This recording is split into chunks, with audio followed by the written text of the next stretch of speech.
আবার এক মৌলবীকে দেখলাম কিছুদিন আগে ফতোয়া দিয়েছে যে তিনি কোরআন হাদিসের কোথাও পায় নাই যে নামাজ পড়লে আল্লাহ জান্নাতি দিবে। জোরে বলুন নাউজুবিল্লাহ। আমি বলবো পাবেন কোথায়? পড়ালেখা করলে না পাইতেন, কোরআন হাদিসের সাথে সম্পর্ক থাকলে না পাইতেন। কিন্তু তিনিও কিন্তু বড় মুফাসসির, বড় মুফতি মাশাল্লাহ। আবার ওনার ওয়াজের মধ্যে হাজার হাজার লক্ষ লক্ষ শ্রোতাও আছে। তিনি বলতেছেন নামাজ পড়লে আল্লাহ জান্নাতি দিবে, এই কথা নাকি কোরআন হাদিসের কোথাও নাই। জোরে বলুন না নাউজুবিল্লাহ।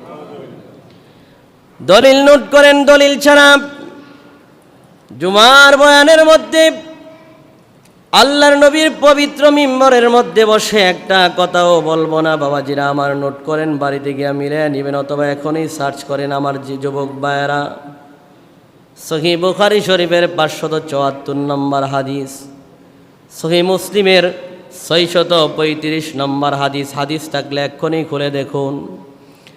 আল্লাহর নবী বলেন 5 ওয়াক্ত নামাজের কথা আল্লাহর রসুল বলে নাই, নবী বলেন মান সাল্লাল বারদাইনি দাখালাল জান্নাতা। জুড়ে বলুন সুবহানাল্লাহ।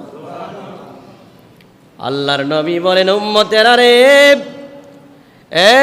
আমার উম্মতেরা, আমার উম্মতের মধ্যে যারা নিয়মিত 5 ওয়াক্ত নামাজ নয়, 2টা ঠান্ডার মধ্যে শীতল অবস্থায় 2টা নামাজ আছে। একটা হচ্ছে ফজরের নামাজ আর একটা হচ্ছে আসরের নামাজ। এই ফজর এবং আসরের নামাজ যারা নিয়মিত পাঠ করবে এই 2টা নামাজ আদায় করবে, নবী মুহাম্মদুর রাসূলুল্লাহ বলেন দাখালাল জান্নাতা, আমার আল্লাহ রাব্বুল আলামিন তাকে জান্নাতুল ফেরদাউসের ভিতরে প্রবেশ করাবে। বানায়া বললেন নোট করেন নাই, আরো জোরে বলুন না আসরে নাই। আরেকটি হাদিসকে দেখলাম ওই মৌলভী সাহেব অস্বীকার করেই বসছেন, যে হাদিসটা তিরমিজির বর্ণনা, ইবনে মাজার মধ্যে এসেছে, মেশকাতুল মাসাবির মধ্যেও হাদিসটা বর্ণিত হয়েছে। মক্তবের ছাত্ররা, নুরানির বিভাগের ছাত্ররা পর্যন্ত হাদিসটা মুখস্থ করে। এই হাদিসের মধ্যে আলফাজগুলা ভিন্ন রকমভাবে বিভিন্ন জায়গায় এসেছে।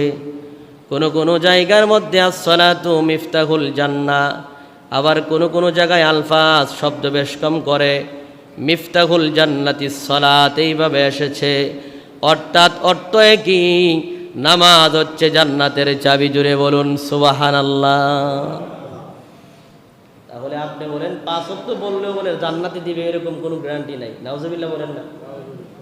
তো নামাজ পড়লে যদি জান্নাত নাই দে, তো এত কষ্ট করে নামাজ পড়ে লাভ